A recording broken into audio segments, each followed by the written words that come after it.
கிறிஸ்துவுக்குள் அன்பானவர்களே, இந்த நேரத்தை கூட இயேசு கிறிஸ்துவின் நாமத்தில் உங்களுக்கு வாழ்த்துதலை நாங்கள் தெரிவித்துக் கொள்கிறோம். இன்று நாம் பார்க்க வேண்டிய வேத வசனங்கள் சங்கீதங்களின் புத்தகம் 23ஆம் சங்கீதம். இந்த சங்கீதத்தில் கர்த்தர் என் மேய்ப்பராக இருக்கிறார், நான் தாழ்ச்சியடையேன். இந்த வசனங்கள் சிறு வயதிலிருந்தே அனைவருக்கும் தெரிந்த ஒரு மனப்பாட வசனம் இது இல்லைங்களா? சின்ன குழந்தைங்களை கேட்டால் கூட ரொம்ப அழகாக இந்த வசனங்களை சொல்லிடுவாங்க. கர்த்தர் என் மேய்ப்பராய் இருக்கிறார், நான் தாழ்ச்சியடையேன். அப்போது இதில் தாவீது சங்கீதக்காரன் என்ன பண்ணுறாருன்னா, கர்த்தரை ஒரு மேய்ப்பராக உருவகப்படுத்தி அந்த இடத்துல சொல்லப்பட்டிருக்கிறது. அப்போ கர்த்தர் மேய்ப்பர் அப்படின்னு சொன்னால் நாமெல்லாம் அவர்களுடைய ஆடுகளாய் இருக்கிறோம். இதுதான் இதனோட அர்த்தம். நிறைய காரியங்கள் நிறைய உருவகப்படுத்தி சொல்லியிருக்கலாம். ஆனால் இவர் தாவீது சங்கீதக்காரன் ஏன் கர்த்தரை மேய்ப்பராகவும் நம்மளை ஆடுகளாகவும் சொல்லியிருக்கார் அப்படின்னா, அந்த காலத்தில் இருக்கிற இஸ்ரவேல் ஜனங்கள், அது இல்லாத புறஜாதி மக்களும் கூட அவருடைய பிரதான தொழில் அப்படின்னு பார்த்திங்கன்னா ஆடு மேய்ப்பது தான் அவர்களுடைய ஒரு தொழிலாக இருந்தது. அதனால் அவர்களுக்கு புரியும் வண்ணமாக ஒரு ஆடுகளை மேய்க்கிற ஒரு மேய்ப்பன் எப்படி அந்த ஆடுகளை மேய்ப்பார் அப்படிங்கிறத அவங்க எல்லாருக்கும் அறிந்திருக்கிறார்கள். அதனால் அதை வைத்து அவர் சொல்லியிருக்கிறார். ஆடுகள் கர்த்தர் மேய்ப்பராக இருக்கிறார். அவர் எப்படி புல்லுள்ள இடங்களில் அந்த ஆடுகளை மேய்ப்பாங்க, எப்படிலாம் அந்த ஆடுகளுக்கு தண்ணீர் காட்டுறது, அதாவது அதுக்கு தண்ணீர் குடிக்க வைக்கிறதுக்கு அந்த நீரோடைகள்கிட்ட எப்படி கூட்டிகிட்டு போவாங்க அப்படிங்கிற விதத்தில் இந்த இடத்துல சொல்லப்பட்டிருக்கிறது. ரொம்ப ஒரு பயங்கரமான சூழ்நிலையில் கூட அந்த இடத்துல பார்த்திங்கன்னா அந்த மேய்ப்பன் அந்த ஆடுகளை பாதுகாக்கிறவனாக இருக்கிறான் அப்படிங்கிறது சொல்லப்பட்டிருக்கிறது. அதற்காக தான் கர்த்தரை மேய்ப்பராகவும் நம்மை ஆடுகளாகவும் இந்த இடத்துல சித்தரிக்கப்பட்டிருக்கிறது, ஒரு உருவகப்படுத்தி இதில் சொல்லியிருக்கிறார். 4ஆம் வசனத்தில் பார்த்திங்கன்னு சொன்னால், நான் மரண இருளின் பள்ளத்தாக்கிலே நடந்தாலும் பொல்லாப்புக்கு பயப்படேன், தேவரீர் என்னோட கூட இருக்கிறீர், உமது கோலும் உமது தடியும் என்னை தேற்றும். எனக்கு ரொம்ப சின்ன வயசுலேருந்து எனக்கு ஒரு புரியாத ஒரு விஷயம் என்னென்னா, அந்த கோலும் தடியும் எனக்கு தெரியவே தெரியாது உண்மையாகவே. ஏன்னா நாங்கள் சென்னையில் வாழ்ந்தது, ஆடு மேய்க்கிறவங்க என்ன எடுத்துகிட்டு போவாங்கன்னெலாம் தெரியாது. அதனால் எனக்கு ரொம்ப நாளை கழித்து தான் தெரியும் அந்த கோலுக்கும் தடியுக்கும் உள்ள வித்தியாசம். கோல் பார்த்திங்கன்னு சொன்னால் லேசாக வளைந்து இருக்கும், ஒரு முனையில் வளைந்து கொஞ்சம் நீளமாக இருக்கும். ஒரு கிட்டத்தட்ட அந்த மேய்ப்பனோட உயரத்துக்கு அந்த கோல் இருக்கும். தடி அப்படின்னு சொன்னிங்கன்னா நல்லா 2 பக்கமும் ஒரே மாதிரி தான் இருக்கும், அதுதான் தடி. இப்போ இந்த கோல் அதை வைத்து அந்த மேய்ப்பர்கள் எடுத்துக்கொள்ள போக வேண்டிய அந்த 2 பொருட்கள், இது 2 மட்டும்தான். ஒன்று கோல் வச்சுருப்பாங்க, இன்னொன்று தடி வைத்திருப்பார்கள். மந்தைகளான அந்த ஆடுகளை அவங்க அந்த வனாந்தரங்களில் அவங்க கூட்டிகிட்டு போயிட்டு மாத கணக்கில் அந்த இடங்களில் அவர்கள் அதை மேய்த்து வருவார்கள். அப்போ அந்த கோல் எதற்கு பயன்படுது அப்படின்னு சொன்னிங்கன்னா, ஒரு உயரமான மரங்களில் இருக்கிற இலைகளை இல்லை ஒரு சில காய்களை பறித்து ஆடுகளுக்கு போடணும். அப்போ அதுக்கு போடணுன்னா இந்த கோல் இருக்கு இல்லையா, அந்த வளைந்த பகுதியை வச்சு அந்த மரத்தில் இருக்கிற கிளைகளை அவங்க இழுத்து அந்த அந்த ஆடுகளுக்கு போஷிப்பார்களாம். அதே போல் பார்த்திங்கன்னு சொன்னால், வழி தவறி, அதாவது மந்தையை விட்டு நகர்ந்து போகிற ஆடுகளை இவங்க இருக்கிற இடத்துல இருந்துக்கிட்டே அந்த கோலை வச்சு என்ன பண்ணுவாங்களாம், அவர்கள் பக்கம் அதை இழுத்து கொள்வார்கள்.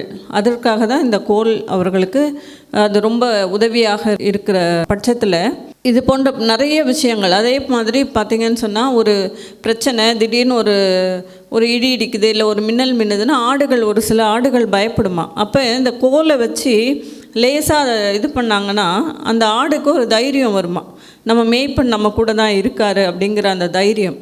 ஆக இந்த கோலினால் வர பயன்கள் என்ன அப்படின்னா, போஷிப்பதற்கு, அதாவது அந்த ஆடுகளுக்கு உணவளிக்கிறதற்கு, அதை வழிநடத்தி செல்வதற்கு, அதை பராமரிக்க இது உதவியாக இருந்திருக்கிறது இந்த கோல்.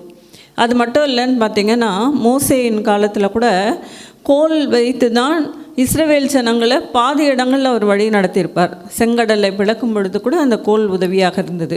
பார்வோனோட அந்த எகிப்து மன்னர் இடத்துல போயிட்டு அவங்க அடையாளங்கள் எல்லாம் காட்டுவாங்க இல்லையா, அப்போ இந்த கோல் தான் உதவியாக இருந்தது. ஆக இந்த கோல் மற்றவர்களை, அதாவது ஆடுகளை பராமரிப்பதற்கு மட்டுமல்ல, இஸ்ரவேல் ஜனங்களை வழி நடத்த கூட நிறைய இடங்களில் அது பயன்பட்டு இருக்கிறது. இந்த தடியோட வேலை என்ன? கோலோட வேலை அதை பராமரிப்பதற்கு, போஷிப்பதற்கு, வழி நடத்துவதற்கு இந்த கோல் பயன்பட்டது. இதே இந்த தடியின் வேலை என்ன அப்படின்னு பார்த்திங்கன்னா, காட்டு மிருகங்கள், ஓநாய்கள் இதெல்லாம் நிறைய இடங்களில் இந்த ஆடுகளை உணவுக்காக பிடிக்க வரும்பொழுது அதுக்கிட்ட இருந்து மீட்பதற்கு இந்த தடி பயன்பட்டது. தடியினால் அடித்து அதை விரட்டுவதற்கு அந்த தடி பயன்பட்டதாக இருக்கிறது. நீங்கள் தாவீது கூட பார்த்தீங்கன்னா, அந்த கோலியாத்தை எதிர்த்து போராட போகும்பொழுது கையில் தடியோடு தான் போவார். ஒரு கையில் தடி, இன்னொரு கையில் அந்த கூழாங்கற்களை எடுத்துகிட்டு போனாருன்னு சொல்லி இருக்குது. ஆக இந்த தடி எதிரிகளிடமிருந்து அந்த ஆடுகளை காப்பதற்காக அந்த தடி இருந்ததாக நாம் புரிந்து கொள்ள வேண்டியதாக இருக்கிறது. ஆக கோல் எதற்கு பயன்படுகிறது? உணவு போஷிப்பதற்கு, தேவையான ஆடுகளுக்கு உணவளிப்பதற்கு, ஆடுகள் மந்தையை விட்டு விலகி, பாதையை விட்டு விலகி போகும் பொழுது அதை சீர்படுத்துவதற்கு, தன்னோட மந்தையோடு சேர்த்து கொள்வதற்கு அது பயன்படுகிறது. அதே போல் பயந்து போயிருக்கிற ஆடுகளை சமாதானப்படுத்துவதற்கும் தேற்றுவதற்கும் அந்த கோல் பயன்பட்டது.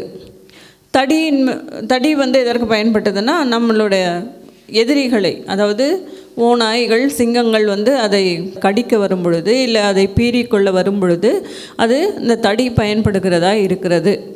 தாவீது கூட பார்த்திங்கன்னா, அந்த கோலியாத்தை எதிர்க்க போகும்பொழுது சவுல் பயப்படுவார். ரொம்ப சின்ன பையனாக இருக்க, அவன் ரொம்ப பெரிய ஆளாக இருக்கானே, நீ எப்படி போய் அவன்கிட்ட எதிர்த்து போராடுவேன்னு சொல்லும் பொழுது அவன் சொல்லுவான், தாவீது சொல்லுவான், அந்த இடத்துல சின்ன பையன் கோலியாத் இருக்கார், பயங்கர ஒரு உருவத்தோடு தன்னை மூடிக்கொண்டு ஹெல்மெட்லாம் போட்டு மார்க்கவசம்லாம் அணிந்து கொண்டு பயங்கரமாக நிற்கிறாரு. அவருக்கு முன்னாடி இவன் பொடியன், ரொம்ப சின்ன பையன்.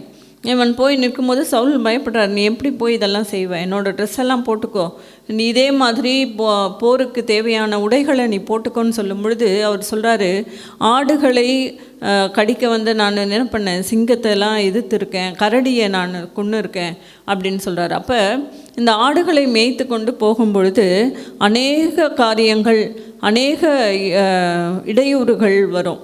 இதை தான் அந்த வசனத்தில் பார்த்திங்கன்னா, மரண இருளின் பள்ளத்தாக்கிலே நடந்தாலும் பொல்லாப்புக்கு பயப்படேன்னு இருக்கு இல்லையா. அந்த மரண இருள் ரொம்ப கஷ்டமான அந்த காலகட்டத்தில் நிறைய ஒரு கூட்டமான சிங்கங்கள் வந்தாலும் சரி, இல்லை ஓநாய்கள் வந்தாலும் அதிலிருந்து பாதுகாப்பதற்காக இந்த தடியும் கோலையும் அவர்கள் பயன்படுத்தி இருக்கிறார்கள் என்று நம்ம புரிந்து கொள்ள வேண்டும்.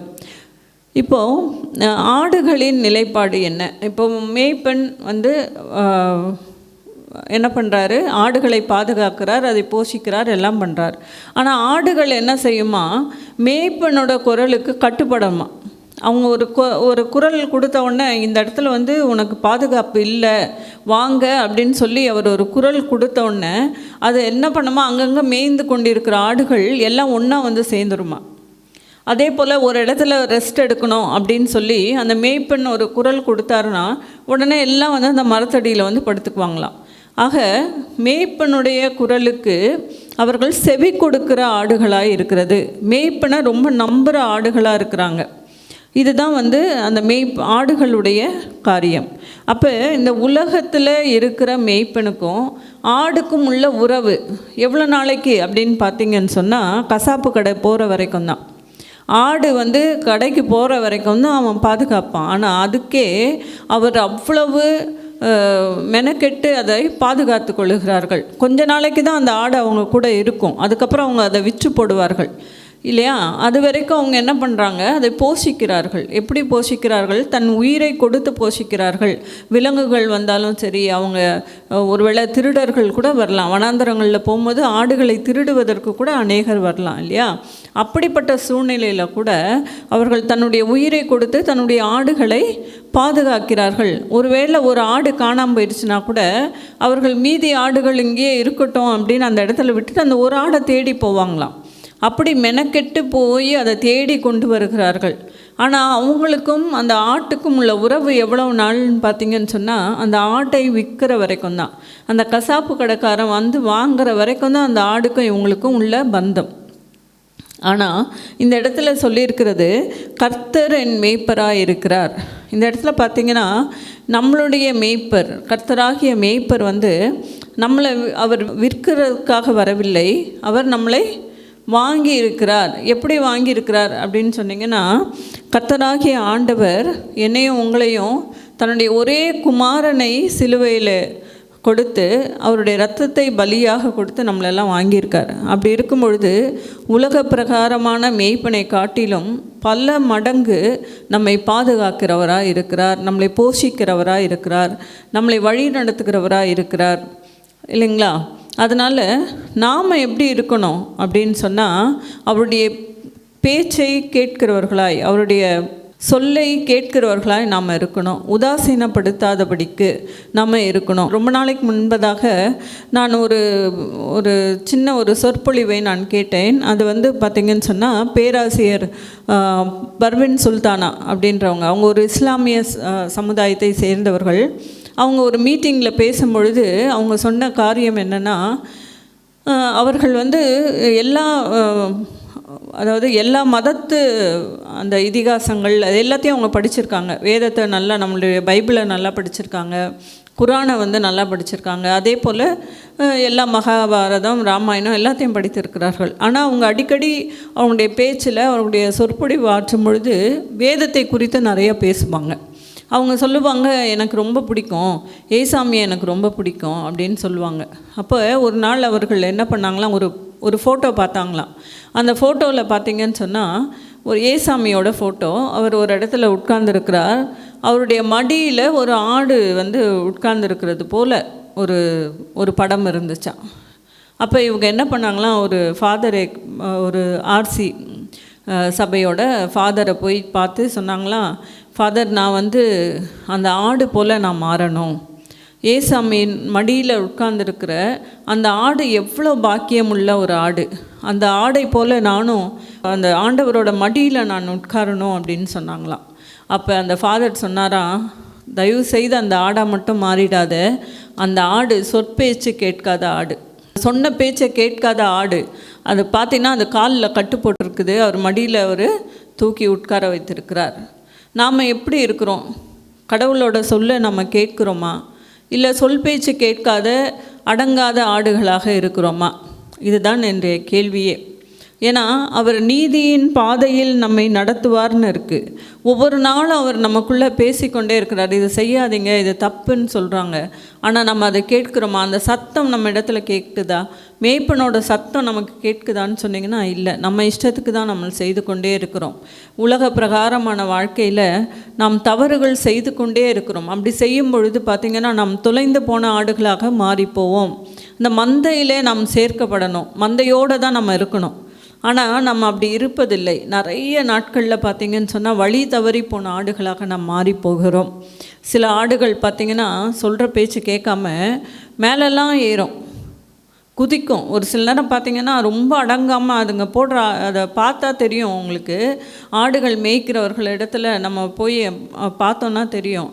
ஒரு சில ஆடுகள் பார்த்திங்கன்னா எகிரி எகிரி குதிக்கும், இங்கேயும் அங்கேயும் ஓடும். அதுங்களுக்கு சொல்லவே அந்த ஒரு சந்தோஷமாக என்னன்னு தெரியாது, அப்படியெல்லாம் பண்ணும்.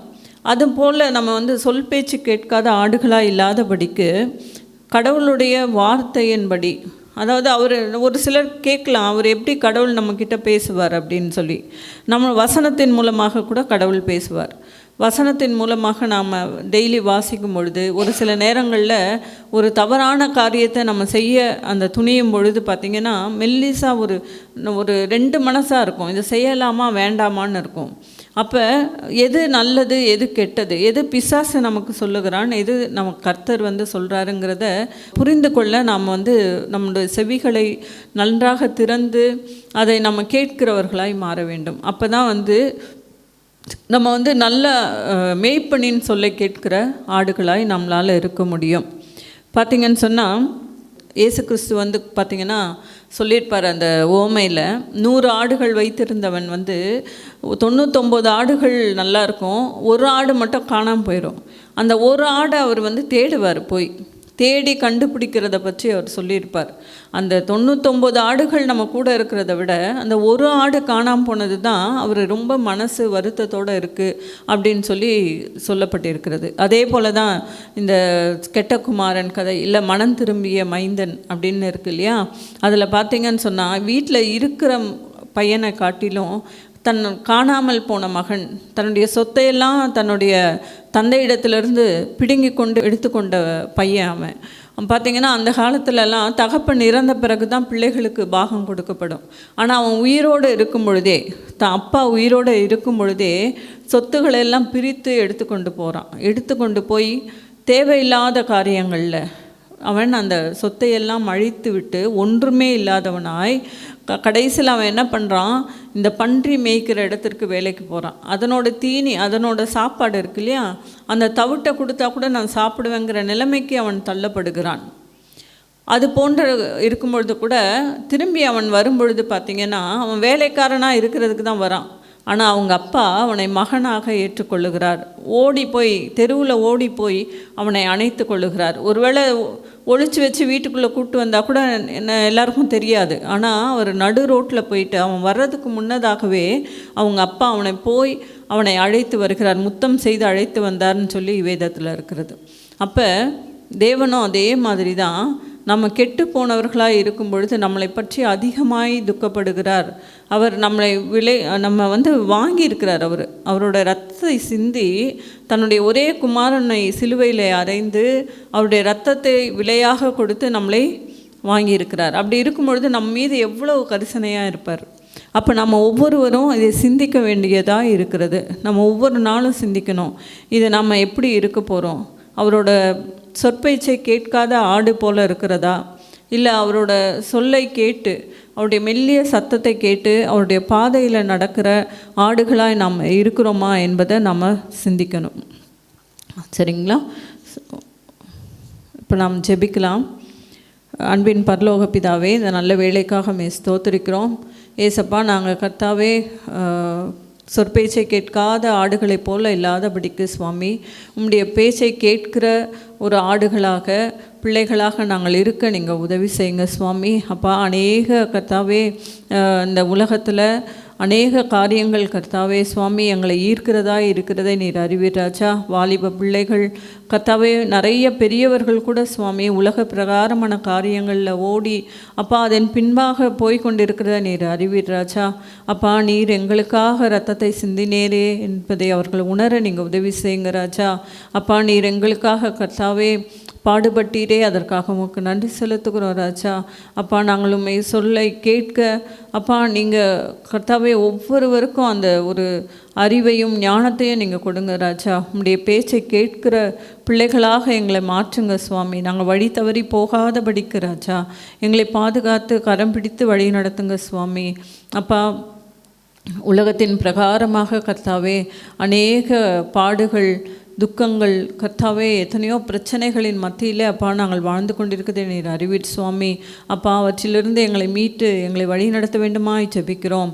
அப்பா, இந்த தொலைக்காட்சியின் முன்பதாகவும் யூடியூப்பில் பார்க்குற ஒவ்வொருவர்களும் கர்த்தாவே அந்த குடும்பங்களில் இருக்கிற ஒவ்வொரு பிரச்சனைகளையும் நீங்கள் அறிவிங்க சுவாமி. அப்பா, விடுதலையை கட்டளையிடுங்க ராஜா.